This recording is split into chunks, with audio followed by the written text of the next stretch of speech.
बार बार याद दिलाते रहो भगवान को भी और खुद भी याद रखो, हम तुम्हारे ही थे, तुम्हारे ही हैं और आगे तुम्हारे रहें।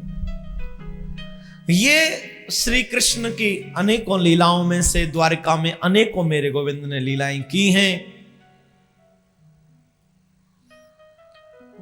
अनेकों बार श्री कृष्ण अपने परिवारी जनों को, विशेष तौर पर बाल गोपालों को, छोटे छोटे बच्चों को शास्त्र अध्ययन कराते हैं, उनको शास्त्र की कथा सुनाते हैं।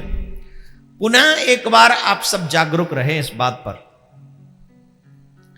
हर भारत के मां बाप की यह जिम्मेदारी है कि तुम्हारे बच्चे तुम्हारे धर्म को तुम्हारी वजह से जाने, और जो बच्चे तुम्हारे धर्म को नहीं जानते हैं तो वो मां बाप का फॉल्ट है, बच्चों का नहीं। मतलब मां बाप ढंग के मां बाप नहीं बन सके, ये गलती तुमने की है, ये गलती तुम्हारी है, ये अपराध तुम्हारा है। तुमने अपने बच्चे को पैसा कमाने की मशीन तो बना दिया, लेकिन वो अपना और तुम्हारा कल्याण कर सके ऐसा मार्ग नहीं बताया, तो ये गलती तुम्हारी है। This is your biggest fault. और आजकल वैसे देखा जाए तो सही है ना, आजकल मां बाप को क्या चाहिए? पैसा कमाने वाली मशीन। किसी को संस्कारी बच्चा चाहिए? मतलब ही नहीं। आज अगर मैंने तो देखा कई लोग भक्ति करना भी चाहे ना बच्चे, तो माँ बाप कहते पागल हो गया क्या, अभी से बाबा जी होगा क्या, उसे उसका मोरल डाउन करते, उसे नीचा दिखाते हैं। ये गलत बात है। एक घर में साधु महात्मा या भगवान का भक्त हो जाए ना तो 14 पीढ़ी तार देता है। तुम ना हो सके तो इसे तुम होने का मौका दे दो, क्या पता हो जाए। कुछ मत करो, उसे संत मत बनने दो, बिल्कुल मत बनने दो, लेकिन उसे राम कृष्ण के पद चिन्हों पर चलने की इजाजत तो दो। उसे बताओ तो सही राम कौन है, कृष्ण कौन है, इतना तो उन्हें सिखाओ। कल मैं निवेदन करूंगा, भारत के जो मुंबई में नौजवान सुन रहे वो कल अवश्य पधारें। जो लोग बच्चे मेरे साथ रहेंगे 10, वो तो रहेंगे, उनके माध्यम से, आस्था चैनल के माध्यम से ऑल ओवर वर्ल्ड इसका प्रसारण होगा, उनको सीखने को मिलेगा।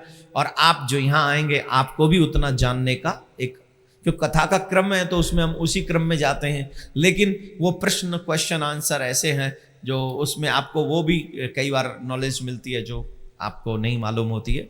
तो वो जरूर आप लोग कल यहाँ, होली का उत्सव बाद में करेंगे, पहले हम सबका धर्म मंच। अगर आपको अपने बच्चों से प्रेम है तो आप सबसे निवेदन कर रहा हूं जो यहाँ बैठे कल और जो मुंबई में बैठे वो भी कल आप अपने बच्चों के साथ आवें। मैं कोशिश करूंगा कि आपके बच्चों को वो हम देने की कोशिश करें जो कहीं ना कहीं उनका जो विश्वास भगवान से उठ रहा है, धर्म से उठ रहा है, वो ना उठे। वो उस बात को समझें कि यही सत्य है, बाकी सब असत्य है, बाकी सब दिखावा है। और जितने भी यहां लोग यंग बैठे ना, तुम्हारे फ्रेंड होंगे, सब होंगे तो सही, उन सबको फोन करें, सबको कहें कि आज जगह नहीं है फिर भी करो फोन, होना चाहिए। सबको बुलाओ कि आज 31 हम लोग गंदी जगह पे नहीं मनाएंगे, आज 31 हम अपने ठाकुर के घर में मनाएंगे। और जिसका रात का समय, दिन का समय गोविंद के साथ होगा, आप उम्मीद कर सकते हो उसकी साल कितनी अच्छी गुजरेगी। अच्छा एक बात बताओ, पिछली साल कैसी गुजरी आपकी? आपकी अपनी किस किस की अच्छी गुजरी बताओ? अब देश में मुश्किल आ रही, महंगाई का मैंने बढ़ा दी, महंगाई बढ़ गई तो हम कोई क्या करेगा, लेकिन चकाचक आनंद तो रहा ना। ऐसे ही हर साल आपकी अच्छी गुजरती रहे और 31 मुंबई में भगवान के साथ मनता रहे, ऐसी कोशिश आप करिए। आइए, आपका आना जाना बंद होना चाहिए। थोड़ा सा यहां से मैं क्रम जो शुरू कर रहा हूं वो विरह का प्रसंग है, और 100 बरस बाद भी श्री कृष्ण ब्रज से जाने के बाद भी कृष्ण ब्रजवासियों को भूले नहीं। ये पूरा वो प्रसंग मैं आपको सुनाने जा रहा हूं। तो आज आप थोड़ा सा धैर्य का परिचय देंगे और मन से सुनेंगे, और आप ये सोच के सुनेंगे कि हम सब ब्रजवासी हैं और कृष्ण हमें ही छोड़कर तो गए हैं, और न जाने कितनी साल गुजर गई, कितने जन्म गुजर गए, हमें भी तो कृष्ण नहीं मिले आज तक, और ये हमारा ही तो दुख है। ये हम सबका दुख है। कृष्ण अपने बच्चों को शास्त्र की बात सिखाते हैं, उन्हें पढ़ाते हैं, उन्हें बताते हैं धर्म क्या है ये बताते हैं, और उन्हें आगे बढ़ाते हैं धर्म पर ही। सुदामा का चरित्र भी आता है। सुदामा जी के चरित्र को तो मैं बस इतना ही कहूंगा आज,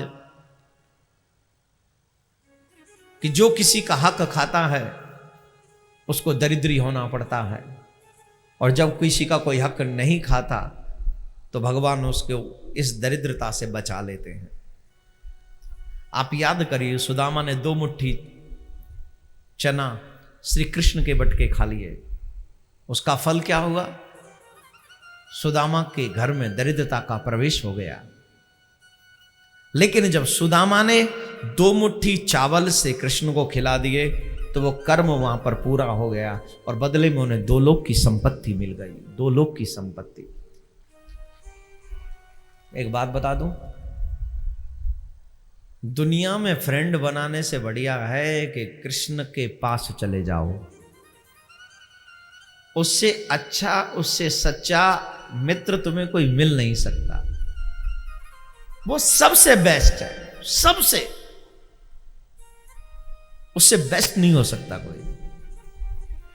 वो तुम्हें दिखता नहीं है लेकिन तुम्हारी सुनता है।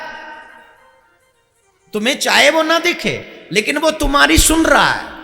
जब भी तुम उसे सुनाते हो वो सुन लेता है और कोशिश करता है तुम्हारे दुख को दूर करे, उसी वक्त दूर करे। दुनिया वाले नहीं करेंगे। दुनिया वाले तो दुख बढ़ाते हैं, तकलीफ बढ़ाते हैं। लेकिन 2 ही द्वार ऐसे हैं जहां पर तेरे दुख घट जाते हैं, मिट जाते हैं। एक गोविंद का द्वार है और एक गुरु का द्वार है। इन्हीं 2 द्वारों पर अपना दर्द बयां करो, अपना दर्द बताओ। और एक बात बताऊं, जब तक गोविंद ना मिले तब तक गुरु से अपनी सारे दुख बोल दो। कोई भी हो, गुरु से मत छिपाओ। अगर गुरु से छिपाओगे ना तो दुख और बढ़ जाएगा, और बढ़ जाएगा। इसलिए दुख छिपाना नहीं चाहिए, गुरु के चरणों में प्रकट कर देना चाहिए। गुरुदेव मुझे ये दुख है, कृपा करके मेरा समाधान करे। और गुरु जी तुरंत तुमसे कह देंगे, और तुम्हारा दुख बड़ा हुआ तो तुरंत गोविंद से कह देंगे, और गोविंद फिर देर नहीं करेगा, तुरंत उसका निवारण भी कर देगा कि तुरंत इसे खत्म करवा दिया जाए। राधे राधे बोलना पड़ेगा, जोर से बोलना पड़ेगा। मेरे भाई बहन, मैं निवेदन करूंगा, आवाज नहीं करेंगे कोई भी कार्यकर्ता, कोई भी वार्तालाप न करें। अब आगे आए तो उनको पीछे ही बैठाल दें। आप सिर्फ शांति से, क्योंकि आज का प्रसंग मेरा ऐसा है कि मैं चाहूंगा एकदम मौन रहे आप। आज सब लोग मौन रहे, यही प्रार्थना करूंगा मैं आपसे। कृष्ण सोने की द्वारका में वास करते हैं। अनेकों दास दासियां उनकी सेवा में हैं, गिनी नहीं जा सकती कितने दास दासी हैं। और उनकी पत्नियां एक क्षण भी उनको, वो कुछ कहते नहीं उससे पहले उनके समक्ष प्रस्तुत हो जाता है। लेकिन जब भी कृष्ण को अपने ब्रज की याद आती है, मां यशोदा की याद आती है, बाबा नंद की याद आती है, तो वो सब कुछ भूल जाते हैं। वो सारे सुख दुख में बदल जाते हैं। वो मैया यशोदा के हाथ को माखन, वो बाबा नंद को कंधा पे बैठा के घुमाएबो, ब्रज के ग्वाल वालन के संग खेलबो, गली गली भ्रमण करबो, जमुना के तट पे ब्रज की गोपीन ते मिलबो, और गोपीन ते जबरदस्ती माखन छीनबो, उनकी मटकी फोड़बो, और हंसते हंसते गोपी शिकायत करवे जावे हैं। ये सब कृष्ण जब याद करे तो कृष्ण उदास हो जाते हैं, बहुत उदास हो जाते हैं। एक दिन की बात, श्री कृष्ण को रात्रि में नींद नहीं आ रही। वो अपने महल की छत पर गए और चंद्रमा को देख देख कर श्री कृष्ण किशोरी की याद करने लगे, सर्वेश्वरी श्री राधा जी की याद करने लगे। रुक्मणी जी पीछे पीछे गई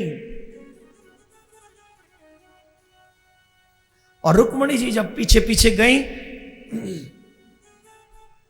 देखा कृष्ण की आंखें सजल हो गई हैं, कृष्ण रो रहे हैं चंद्रमा को देख देख कर।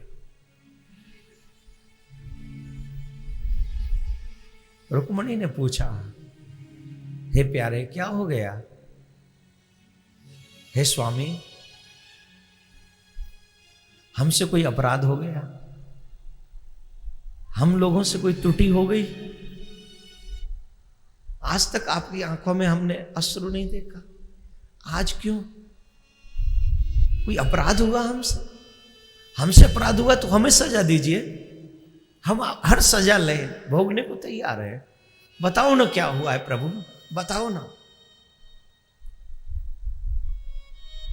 कृष्ण कहते हैं, रुक्मणी पता नहीं क्यों आज मुझे मेरे ब्रजवासियों की बहुत याद आ रही है। विशेष तौर पे मैया यशोदा की, बाबा नंद की और सर्वेश्वरी श्री राधा की बहुत याद आ रही है। रुक्मणी एक बात बताऊं, जितनों मैया यशोदा के हाथ के माखन में स्वाद होना, वो द्वारका के 56 भोगन में स्वाद नहीं है।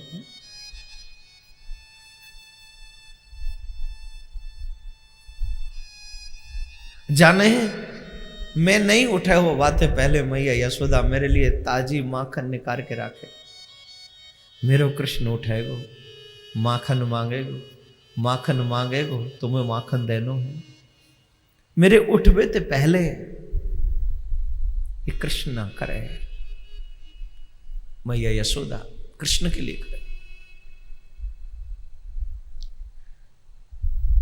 और देख मैं कैसा पुत्र हूं। जब आप मैया यशोदा को बुढ़ापे में जरूरत पड़ी ना मेरी सेवा की, तो मैं मैया को छोड़ के चले आया। ये अच्छा नहीं किया मैंने। मैया तो यही सोचती होगी ना, मैंने पाल पोस के इतना बड़ो कियो का जाय दिन के लिए कियो कि मुंह को छोड़ के चलो जाए। श्री कृष्ण रो रहे हैं, दोनों हाथ जोड़कर रुक्मणी खड़ी हो गई। अरे हम, हे प्रभु कोई उपाय बता दो।